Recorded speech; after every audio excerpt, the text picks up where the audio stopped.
Hola, soy Úrsula Zavala Carlín. Soy experta en temas de derecho ambiental. Trabajo en Rodrigo Elías y Medrano, donde soy consejera. Pertenezco al equipo ambiental del área de recursos naturales.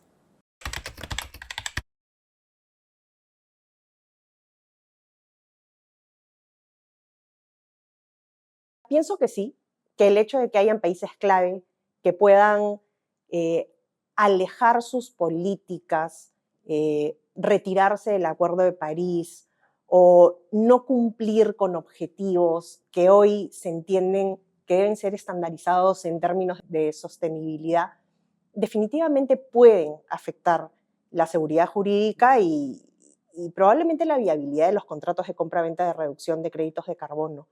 Este, ¿Por qué? A ver, principalmente porque si un país clave se retirase del Acuerdo de París, como de hecho ha sucedido, lo primero que puede afectar es la demanda por créditos de carbono. Y una afectación en la demanda va a traer consigo también una afectación en los precios de los créditos de carbono. Entonces, ahí puede haber una primera situación que afecte la situación de las partes en un contrato y que los pueda llevar eventualmente a no querer cumplir o no poder cumplir con los contratos, ¿no? Entonces, eso como primer tema. Ahora, como segundo tema, es inevitable que el hecho de que países clave o que un país clave se retire del Acuerdo de París pueda también afectar en el marco regulatorio, ¿no? Que pueda variar el marco regulatorio internacional o nacional e inclusive que pueda variar, al variar los marcos regulatorios nacionales, eso podría tener implicancias en las propias cláusulas que se hayan regulado en los contratos de compra-venta de créditos de carbono. O sea que sí creo que puede afectar y podría llegar a afectar inclusive gravemente, definitivamente. La pregunta es cómo mitigar esto. Y lo cierto es que no hay una receta única, pero eventualmente una posibilidad sería diversificando, ¿no? Comprando créditos o negociando créditos no solo en el mercado regulado, sino eventualmente también en el mercado voluntario. Creo que la diversificación puede ayudar. Y luego contractualmente, o sea, en la medida en la que los contratos regulen cláusulas que puedan hacer ajustes en casos de que hayan estos cambios regulatorios y que permitan cierta flexibilidad para las partes, eso también podría ayudar a mitigar esta situación.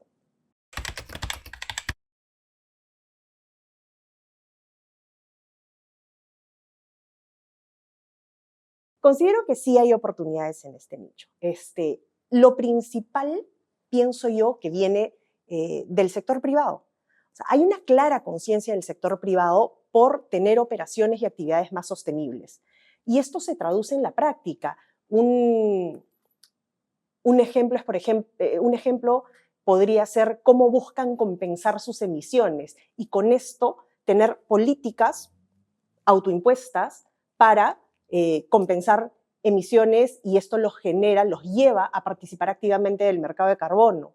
Eso es uno, pero luego otro punto importante a considerar es la implementación del artículo 6 del Acuerdo de París, que precisamente promueve el libre comercio de estas reducciones de carbono de manera internacional o crea también este mercado que podría ser supervisado por Naciones Unidas. Entonces, creo que sí hay espacio definitivamente para que hayan más oportunidades en el mercado de carbono.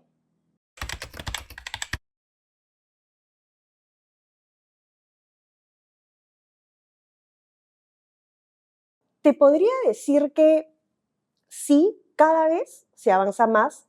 En los últimos años, la regulación específica en términos de temas de cambio climático ha avanzado y ha avanzado mucho. Lo que pasa es que todavía queda mucho aún por avanzar. Mientras que tenemos sectores en general en términos de regulación ambiental, mientras que tenemos sectores muy regulados, tenemos sectores que todavía tienen regulación incipiente. Algo que ayuda, al igual que en el caso internacional, es que el sector privado, de manera voluntaria, va entendiendo la importancia de la sostenibilidad en sus prácticas y los lleva muchas veces a voluntariamente asumir compromisos de ser más sostenibles. Y esto los lleva a actuar en este mercado. Entonces, eso muchas veces viene autoimpuesto por sus casas matrices que están trabajando con otro tipo de regulaciones y otros estándares, Eso muchas veces ayuda.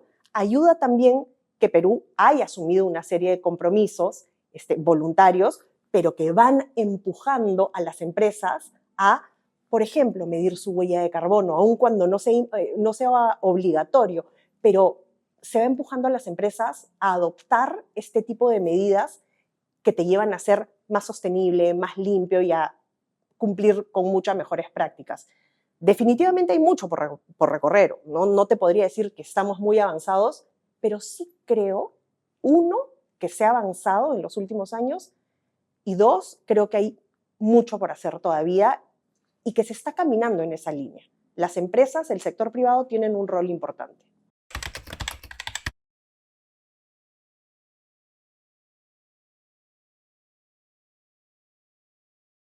Mira, te diría que se ha avanzado muchísimo.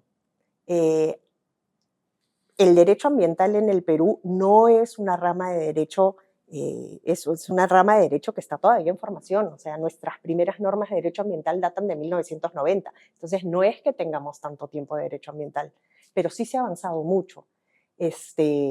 Hay mucho por hacer todavía, pero hoy por hoy sí podemos ver el desarrollo de normativas que antes no se tenían. Por ejemplo, hoy por hoy el mercado forestal, la regulación en términos de derecho forestal ha crecido muchísimo y es algo que antes no se hacía. Hoy por hoy el Sistema Nacional de Gestión Ambiental, de Evaluación del Impacto Ambiental, ha avanzado mucho también. Hay sectores que finalmente tienen normas de regulación ambiental que antes, que han demorado mucho en tenerlas, como el sector agrícola, por ejemplo, que ya tienen sus propias normas. Entonces, claramente hay un cambio, se está avanzando, ciertamente hay mucho por hacer, pero sí hay un avance en términos de nueva regulación en materia ambiental, de más institucionalidad, sí hay.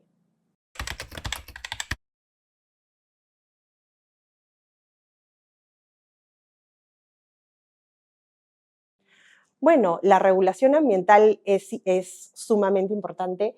Algo que a mí me llama la atención y que veo con mucho gusto es que cada vez hay más jóvenes que se dedican a estos temas y no tengo una estadística, este, esto te lo digo por lo que veo en la práctica, hay muchas mujeres en este sector y eso es algo que me da mucho gusto. Cuando hace 20 años o 22 años yo empecé a ver temas de derecho ambiental, uno, éramos muy pocos y dos, casi la mayoría eran hombres.